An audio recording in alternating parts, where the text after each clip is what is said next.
Acerca del alma, por Aristóteles. Libro tercero. Capítulo tercero, que se dedica al estudio de la imaginación, señalándose cuidadosamente los rasgos diferenciales que la distinguen del resto de actividades cognoscitivas.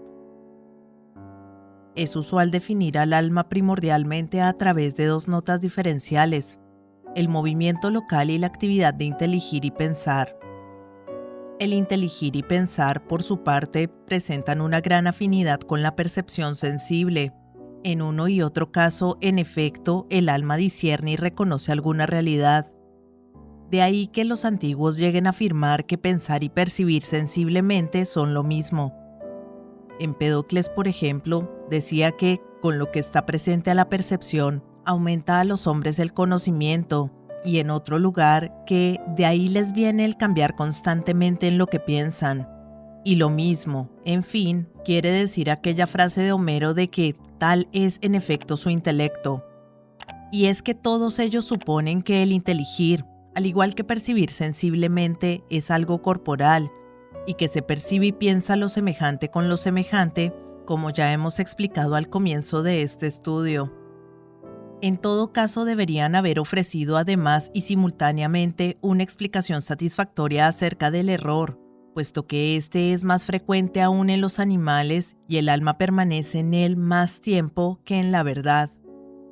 De sus teorías resulta necesariamente al respecto que, o bien, como algunos dicen, todas las apariencias son verdaderas, o bien el error consiste en el contacto con lo desemejante, ya que esto es lo contrario de conocer lo semejante con lo semejante.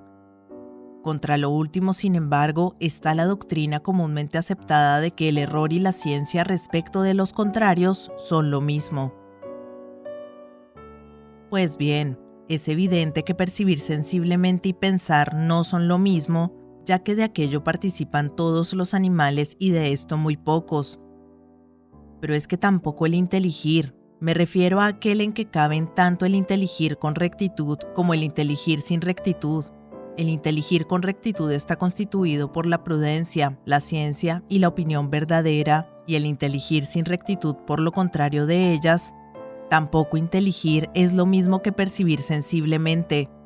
Prueba de ello es que la percepción de los sensibles propios es siempre verdadera y se da en todos los animales, mientras que el razonar puede ser también falso y no se da en ningún animal que no esté dotado además de razón. La imaginación es, a su vez, algo distinto tanto de la sensación como del pensamiento. Es cierto que de no haber sensación no hay imaginación, y sin esta no es posible la actividad de enjuiciar. Es evidente, sin embargo, que la imaginación no consiste ni en inteligir ni en enjuiciar. Y es que aquella depende de nosotros. Podemos imaginar a voluntad. Es posible, en efecto, crear ficciones y contemplarlas como hacen los que ordenan las ideas mnemotécnicamente creando imágenes, mientras que opinar no depende exclusivamente de nosotros, por cuanto que es forzoso que nos situemos ya en la verdad, ya en el error. A esto se añade que cuanto opinamos de algo que es terrible o espantoso, al punto y a la par sufrimos de la impresión, y lo mismo si es algo que nos encorajina. Tratándose de la imaginación, por el contrario, nos quedamos tan tranquilos como quien contempla en pintura escenas espantosas o excitantes. Existen también, por lo demás, diferentes maneras de enjuiciar, como son ciencia, opinión, prudencia y sus contrarios. En cuanto a sus rasgos diferenciales, es otro asunto. Puesto que el inteligir es algo distinto de la sensación, y puesto que abarca, según parece, tanto el imaginar como el enjuiciar, nos ocuparemos de esta última actividad una vez hayamos precisado lo relativo a la imaginación. Pues bien, si la imaginación es aquello en virtud de lo cual solemos decir que se origina en nosotros una imagen, exclusión hecha de todo uso metafórico de la palabra, ha de ser una de aquellas potencias o disposiciones por medio de las cuales discernimos o nos situamos ya en la verdad, ya en el error. Y estas son sentido, opinión, intelecto y ciencia. Que la imaginación no es un sentido se deduce con evidencia de los hechos siguientes. El sentido está en potencia o en acto, por ejemplo, vista y visión. mientras que una imagen puede presentarse sin que se dé ni lo uno ni lo otro como ocurre en los sueños. Además, el sentido está siempre presente y disponible, pero no la imaginación. Por otra parte, si fueran lo mismo en acto, la imaginación podría darse en todas las bestias. Sin embargo, no parece que sea así en la hormiga, la abeja o el gusano. Más aún, las sensaciones son siempre verdaderas mientras que las imágenes son en su mayoría falsas.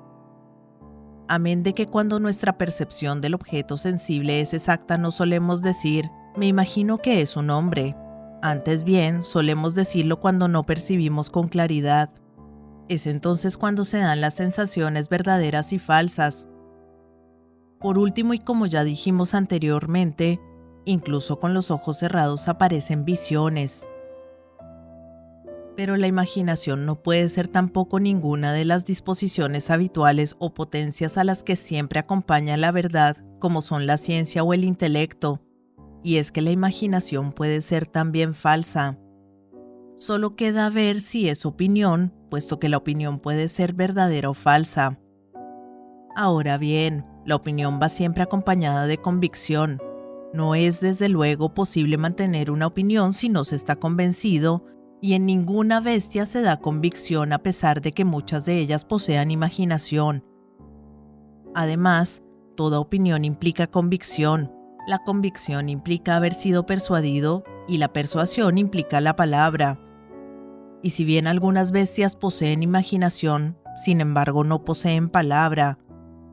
Queda pues evidenciado que la imaginación no es ni una opinión acompañada de una sensación, ni una opinión producida por una sensación, ni el conjunto de opinión y sensación.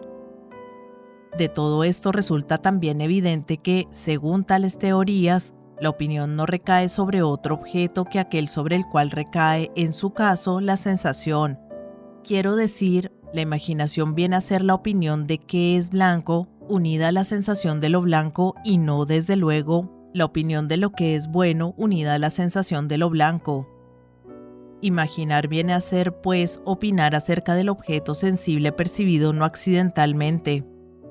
Ahora bien, ciertos objetos sensibles presentan una imagen falsa a los sentidos y sin embargo son enjuiciados de acuerdo con la verdad. Por ejemplo, la imagen del sol aparece como de 1 pie de diámetro y no obstante el que lo ve está persuadido de que es mayor que el orbe habitado.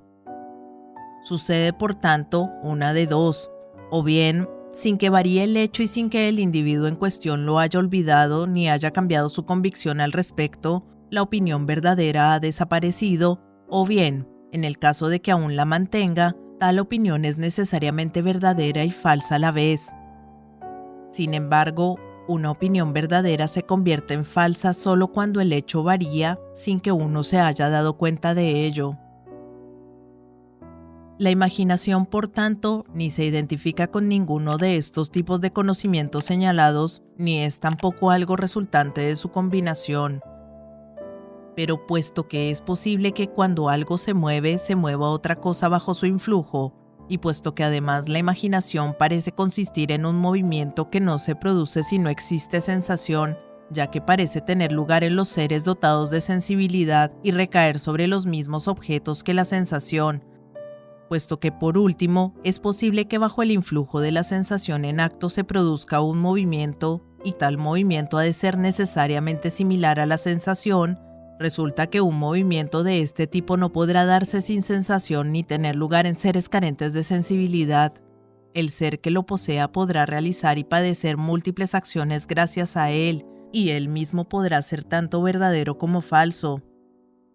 Esto último sucede en virtud de lo siguiente.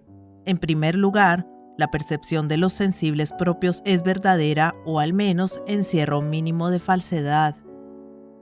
En segundo lugar, está la percepción del sujeto de que tales cualidades son accidentes. En esto cabe ya equivocarse.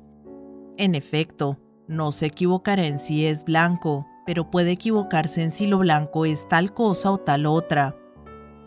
Por último y en tercer lugar, está la percepción de los sensibles comunes, aquellos que acompañan a los sensibles por accidente y en los cuales se dan los sensibles propios.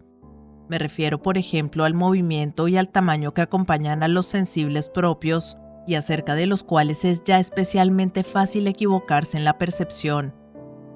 Por su parte, el movimiento producido por la sensación actual diferirá de la sensación misma en cada uno de estos tres tipos de percepción. El movimiento que corresponde al primer tipo de percepción es verdadero cuando la sensación está presente, mientras que los otros dos pueden ser falsos tanto si la sensación está presente como si está ausente, y de manera muy especial si el objeto se encuentra lejos.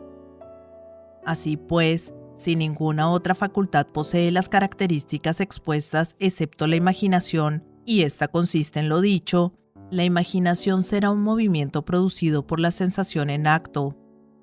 Y como la vista es el sentido por excelencia, la palabra imaginación, fantasía, deriva de la palabra luz, faos, puesto que no es posible ver sin luz.